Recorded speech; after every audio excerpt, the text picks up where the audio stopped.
Welcome back to Marketing Champions on Daily Ad Brief. My name is Howard Walpuff, your host, and we'll be talking about marketing and those that really are skilled and working very hard for companies to get their messages out there in the right way and responded to. Today we have Elizabeth McFadden from Novella Brandhouse with us. So Elizabeth, welcome to the conversation today. Hi, thank you so much for having me. I'm excited to be here with you.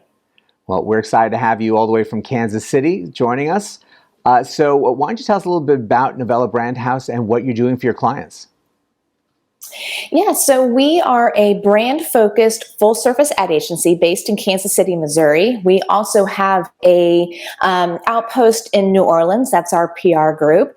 But when I say we're a brand-focused full-service ad agency, we're a full-service ad agency in that we provide branding, advertising, marketing, and design, but we start from a branding perspective. Everything goes back to the brand, whether we're doing a website or a client's social media, their content strategy, or perhaps a marketing campaign. We make sure that it is on brand for them. We navigate their brand through those things, which is very important. We spend a lot of time focusing on who their target audience is, what their positioning is, what their competitive positioning is in the marketplace. Because quite honestly, if you don't have those two things right, it's hard to get the rest of it right. Exactly. You have to make sure that there is a clear message of who you are before anyone's going to understand what your message that you're marketing actually is. So how did you get started with Novella Brandhouse, and what has been the key component to you in why you enjoy branding companies?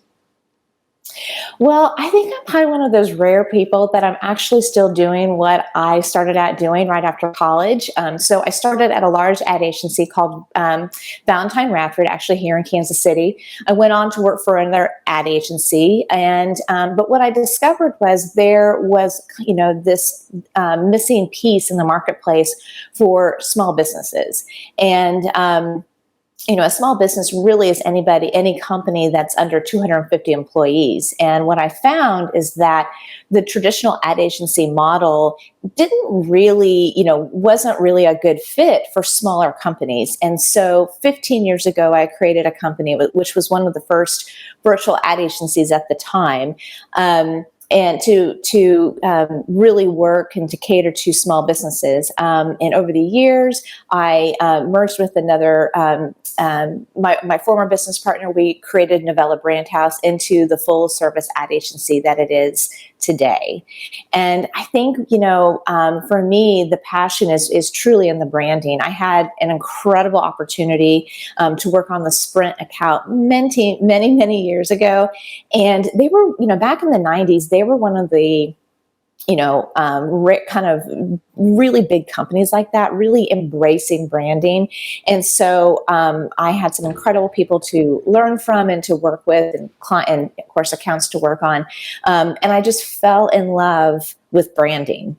And I also found that I was pretty good at really finding what a client's, unique solve was, really what their true niche was in the marketplace, and to build a brand around that. And it's important to have the right people for these small businesses, because a lot of small businesses sometimes they don't have any type of marketing department. Sometimes they don't even have a marketing budget to get started in the right directions they need to. But for their success, they're going to need to have the right messaging to get out there. So what do you see as the evolution of branding over the next couple of years? Well, it's interesting. I mean, right now, a customer has so many different opportunities and ways to find out about a company. There's a lot of messages coming at them. And I think content has been king for a while, but that is going to continue. It's interesting. The pandemic really kind of changed the way a customer's buying journey, for instance. And so that, of course, changed the selling process. And the content, a brand's content became so much more at the forefront because, you didn't have a lot of the in-person opportunities for sales or for a buyer's learning And so that early content that they were consuming was so important.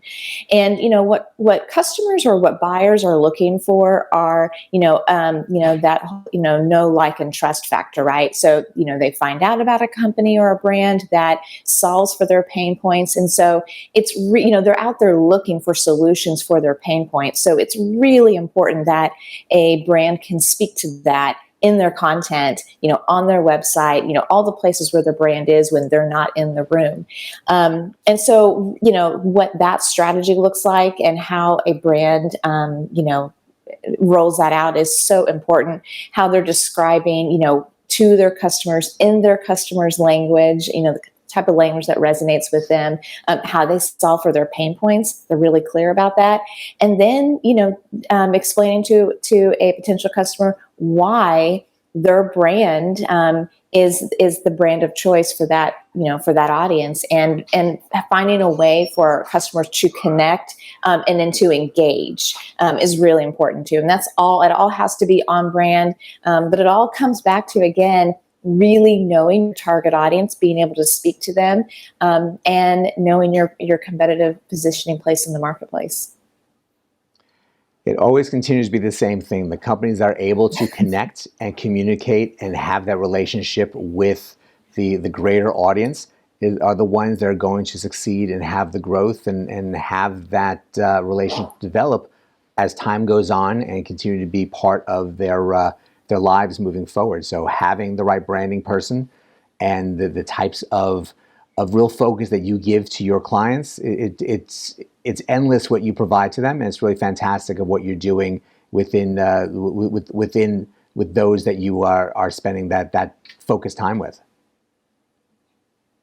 Yeah, it's I think so much of the time brands or companies, they always think about it from their perspective, like, what are we doing? And they talk about themselves. And, the customer's looking at it as, hey, I have something that I need to solve for. I have a problem that I'm looking for a solution. So the more that you can always put yourself in your customer's shoes and being helpful in your content and actually using words that your target audience uses. That's another thing that sometimes brands get really caught up in, is I think they want to come off as they know what they're talking about. So they like to use a lot of industry speak. And that can either turn off your audience, or maybe your audience is like, I don't understand what they're talking about. This doesn't seem to be what I'm looking for, and they leave or they become disengaged. And so, just being able to really speak to your audience is important, and knowing what they need and kind of being timely, in terms of understanding their buying process. When is it that they just need to know who you are? When is it that they need more information about your product? When is it that they need, maybe some testimonials or some social proof to know that, yes, they are in fact making the right decision? And that's how people are going to react. They react to someone who's speaking to them, not speaking about themselves. And it's the work that you do directing companies to make sure that's where the conversation is going is very important, and which is why we like focusing on companies like you and people like Elizabeth, so that you can learn more about what they do and how they do it. So Elizabeth, thank you so much for joining us today and really sharing more about branding so that for our audience. Well, thank you. This is obviously a topic I'm very passionate about, but one that is important to every company. We really feel like your brand drives everything. So thank you for having me today. And thank you so much. And thank you for joining us today. Branding really is important and really is the message that you're giving out at all times to your audience. So learning more about people like Elizabeth and the Novella Brandhouse is important. You can find more on dailyadbrief.com. But go out, have a great day today, and we'll see you next time on Marketing Champions.